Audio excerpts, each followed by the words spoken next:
The first thing you need to know is that I wasn't looking for a fight. I came to the lake for peace, solitude. Maybe a little fishing, a little writing. I bought the old cabin not because it was fancy, but because it was mine. Tucked beneath the pines on the north edge of Echo Lake, it sat just outside a town too small for a traffic light but big enough to have a diner with a Karen's special breakfast plate. I should have taken that as a warning. Moving day was supposed to be simple. I rolled up in a 20-foot U-Haul, my dog Baxter riding shotgun, windows down and the scent of lake air curling in like a promise. The cabin had been vacant for years, owned by a retired forest ranger who left it to rot before selling it off to me, a city guy with calluses from keyboards instead of axes. Still, I was eager. This place had potential. I was halfway through unloading the first mattress when it happened. A silver Audi with dealer plates skidded to a halt on the gravel road out front, crunching like teeth grinding. The woman behind the wheel launched herself out before the engine even stopped. She was tall, draped in white linen and fury, clutching a clipboard like it was a weapon. Aviator sunglasses shielded her eyes, but not the indignation in her stance. "You can't park that here," she snapped, motioning to the truck. I blinked. "Pardon? This is HOA property. You're trespassing." It was so surreal I almost laughed. "I'm moving into my cabin." She scoffed. "That cabin is under HOA jurisdiction. No commercial vehicles allowed. Section 4.2.3 of the Echo Lake Village Covenant." Now, I had done my homework. The cabin was not part of any HOA. It stood alone, on a parcel that predated the HOA's existence by at least 40 years. But I didn't argue. Not yet. Instead, I said, "You're Karen Ellingsworth, president of Echo Lake HOA." She tapped her badge, like this was a police stop. And that's when the cruiser rolled up.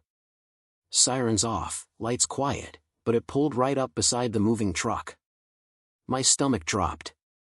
She really called the cops. An officer stepped out, mid-40s, mustache that said he hated paperwork. He looked between us. "We got a call about a trespasser." Karen pointed. "This man is illegally occupying a structure on HOA-managed land." The officer turned to me. "Do you have proof of ownership?" I kept a folder in my glove box. "Bought the place outright, no mortgage, no liens." The deed had the lot number, parcel lines, even a survey map. I handed it over silently. The officer scanned it, then looked up slowly. "This address is outside HOA boundaries, ma'am." Karen stiffened. "No, that lake and everything around it is private. Echo Lake is managed by our board. That includes the shoreline, sir." "No, ma'am." The officer pointed to the deed. "That lake is on the state's inventory of public freshwater bodies. Which means," he paused and turned to me, "you've got full legal access, sir." And she doesn't. That's when her face cracked. Just a flicker, but the mask slipped. She tried again. "He can't just park wherever he wants. It's disruptive. Our community has standards." "I'm not in your community," I said, finally finding my voice. Karen crossed her arms. "We'll see about that." And she meant it. By nightfall, 3 things had happened. First, someone left a flyer on my door about illegal occupancy. Second, private lake, HOA members only signs were nailed to trees along the shoreline, some so close to my property line they looked like they'd been hammered in blind rage. And third, my dog Baxter barked me awake at 3 a.m. to the sound of a drone buzzing just above my roofline. That's when I knew this wasn't about a parking violation. This was about control. But Karen didn't know me yet. She didn't know that my day job was policy research for a state legal group specializing in land use. That I'd written white papers on riparian rights. That I could dig through property records faster than most attorneys. So the next morning, I did just that. And what I found? It would change everything. I spent the next 48 hours doing what Karen never expected me to do, reading maps, surveys, county deeds, public trust doctrines, I pulled every record from the registrar's online portal and spent my nights with red eyes and a highlighter in hand. And the deeper I went, the clearer it became. Karen had built her empire on a lie. The Echo Lake HOA was formed in 2003 by a collection of homes along the southern bend of the water. Their charter, though bloated with rules about trash bins and shrubbery height, had one fatal flaw: the lake wasn't theirs. Not legally. Not even close. According to a 1992 Department of Environmental Management report, Echo Lake was classified as a navigable body of water, which in my state meant public access under state trust. The shoreline? Privately owned in parts. But the water itself, and the submerged land beneath it? State domain. That included boating, swimming, fishing, all protected under law. Karen's HOA had zero legal claim to restrict access. And every private lake, residents-only sign they posted? Completely illegal. Worse, for her. The HOA bylaws themselves had quietly crept into territory they never should have touched. I found internal meeting minutes where she'd spearheaded a motion to extend enforcement jurisdiction to unincorporated lots bordering Echo Lake. That was me. The vote? Passed by 6-1. Problem was, you can't vote yourself the right to govern land you don't own. And I had receipts. I wasn't alone, either. I emailed a few local anglers forums and found out Karen had been booting families from the lake for years. She'd even called the sheriff on a father teaching his son to fish, accused them of being vagrants polluting the shoreline. One guy told me she slashed his kayak tether when he left it overnight on what she called protected HOA land. Protected. Like she was some kind of self-appointed environmental saint. It was time to go bigger. I drafted a letter to the Department of Natural Resources.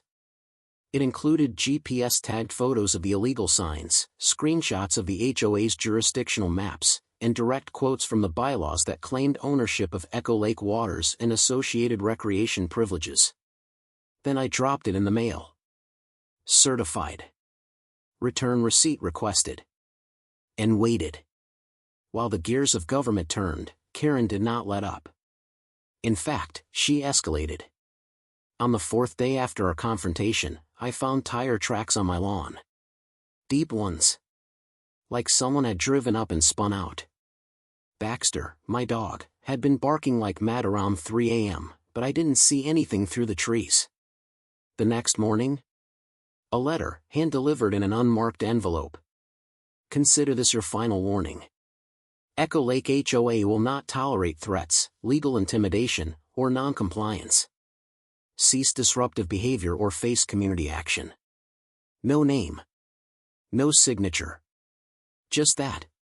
But I knew. Karen wasn't going to stop. So neither was I. I began filming everything. My driveway. The lake access. Even the drone, which came back one night and hovered just long enough for me to peg it with a tennis ball. I installed a wildlife cam facing the road and started logging every strange vehicle that slowed down near my gate. Then I took it a step further. If she wanted to play Queen of the Lake, I'd introduce her to the real royalty, state law enforcement. I emailed the same report to a friend who worked in environmental compliance. He called me that afternoon. You know those signs she put up? He asked. That's not just petty. That's felony-level obstruction of public lands. If the state finds she used HOA funds to do it, she's in serious trouble. My breath caught. Felony. I hadn't expected that word, but suddenly, I liked the sound of it. The day the letter arrived, I knew the game had changed.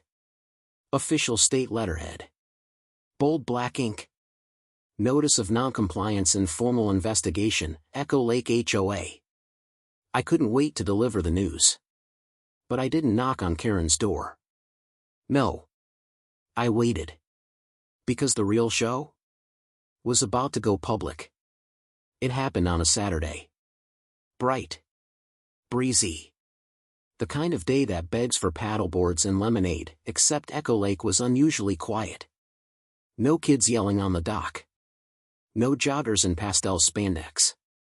Just the steady hum of bees over the wildflowers and the faint buzz of a drone that hadn't returned. And then, I heard it. The unmistakable crunch of government tires on gravel. A white pickup bearing the emblem of the Department of Natural Resources pulled into the public access trail across the water. Another vehicle, a black SUV with government plates, followed close behind. Two men in boots and windbreakers stepped out. One carried a clipboard. The other? A long metal pole topped with what looked like a GPS antenna. They walked straight toward the lake. I poured myself coffee, sat on my porch, and watched like it was primetime TV. 15 minutes later, another vehicle showed up, this one a shiny blue Lexus with vanity plates that read Lavoa. Karen. She stormed out before the car even came to a full stop, arms slicing the air in big, declarative sweeps as she zeroed in on the inspectors. I couldn't hear every word, but I didn't need to. The body language was poetry. Karen's finger jabbing. Their calm head shaking.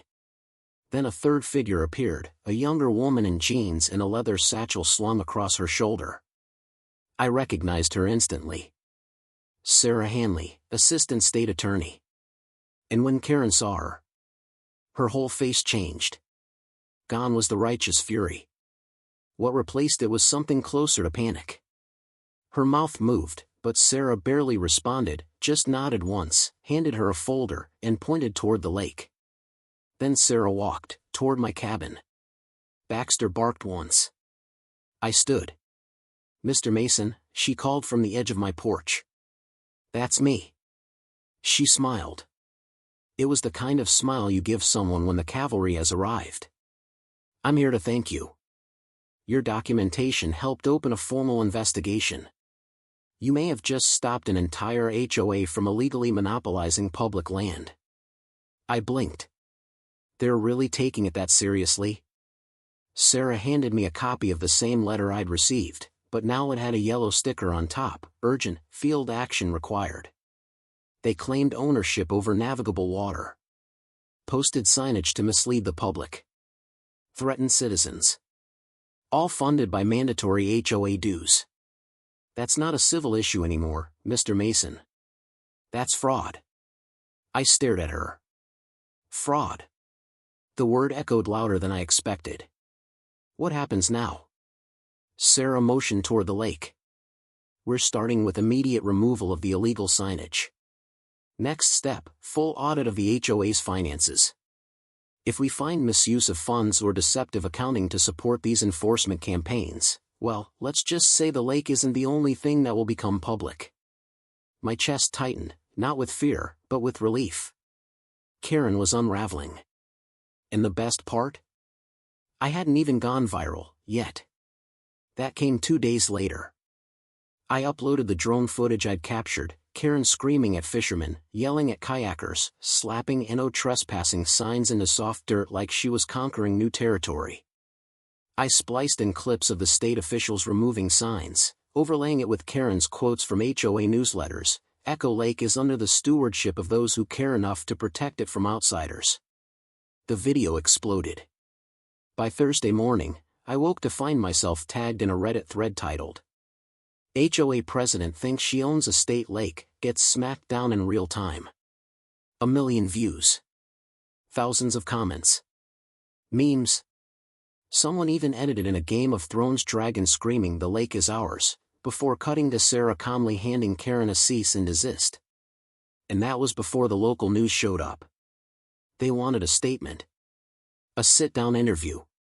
They asked if I felt safe, now that a very powerful neighborhood figure was under fire. I just smiled at the camera and said, "Safe? I've never felt safer. Because sunlight is the best disinfectant. And this lake just got a full dose." But Karen? Oh, she wasn't done. Not yet. The following week, something new arrived. A petition. Folded, stamped, and signed by 20 residents, demanding my removal from community-adjacent lands due to instigating disharmony. They were trying to vote me out of land I owned outright. I stared at the signature at the top. Karen Ellingsworth. President, Echo Lake HOA. Still clinging. Still pretending her title meant something. Still ruling a kingdom that wasn't hers. If there was one thing Karen couldn't handle, it was losing her audience. In her mind, she wasn't just the HOA president, she was the curator of Echo Lake's image. Her carefully constructed reality was collapsing, and people were watching it fall. Some cheered. Others whispered behind trimmed hedges. But the worst for her? The silence. No more morning patrols with neighbors waving. No more invitations to community coffee hour. Just empty sidewalks, half-hearted nods, and the occasional door that closed a little too quickly when she walked past. That's when she got dangerous. The week after the viral video aired, my mailbox vanished. Just gone. Postman said it looked like it had been pulled out with a chain. The wildlife cam on my fence smashed. And one morning, Baxter barked like the house was under siege. I stepped outside and found Karen on my dock. In a bathrobe. With a can of red spray paint in one hand and a bullhorn in the other. "You are not welcome here," she bellowed, shaking the bullhorn like it had betrayed her by still functioning. "This man is a fraud. A troublemaker. He is corrupting the values of Echo Lake."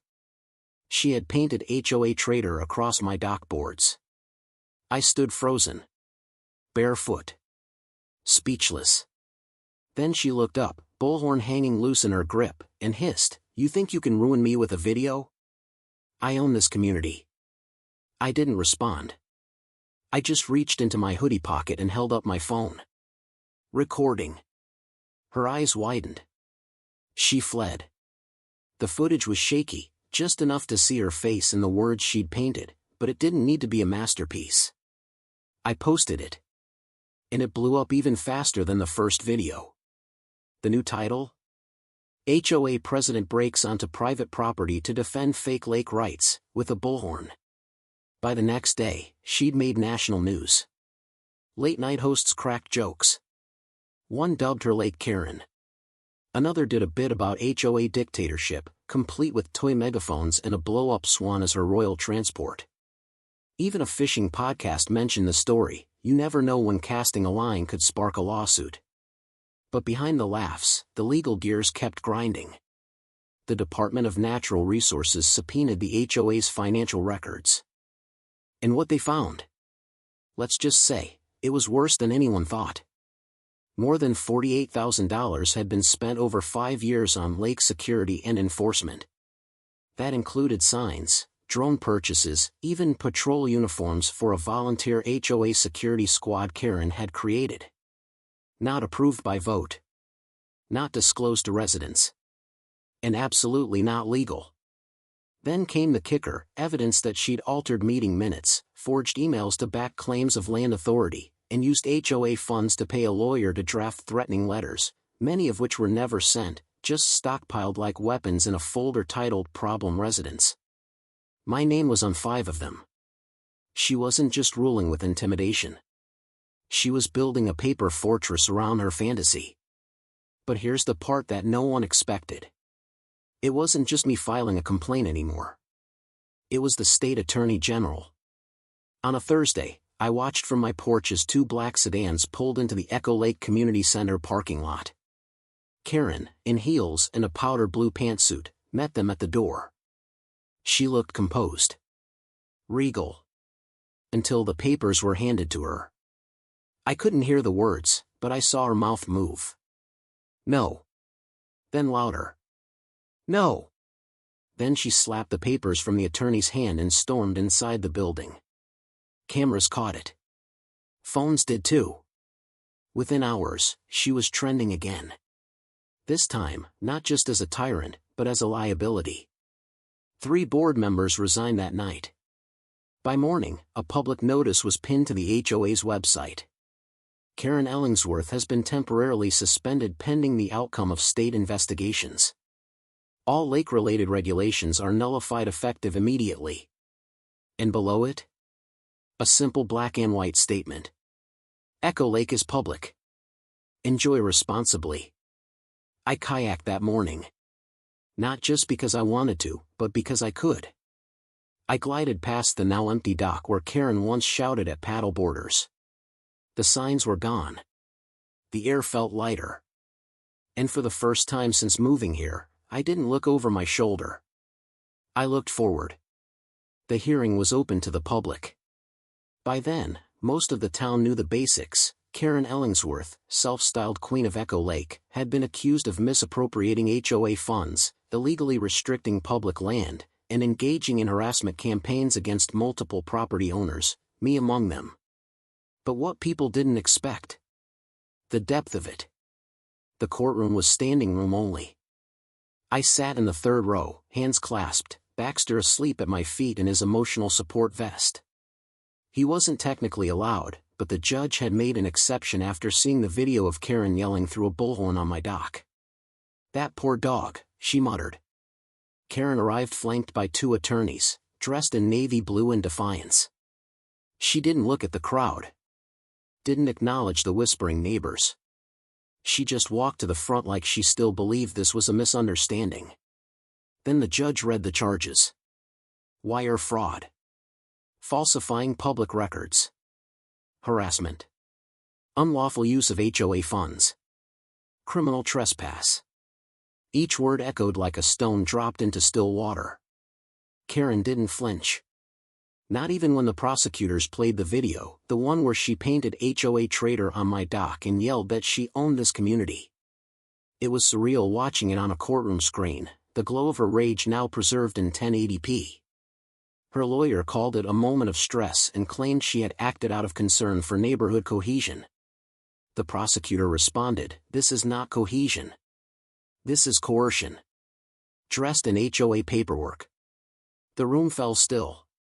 And then came the final blow, testimony from her own board members. One after another, they spoke of years under her thumb. How votes were staged. How dissenters were pressured. How Karen had rewritten regulations to extend her own term, twice. Then came the part that stunned even me. She'd been charging lakefront residents a maintenance levy for dock access, $200 per year, per household. It wasn't in the bylaws. There was no vote.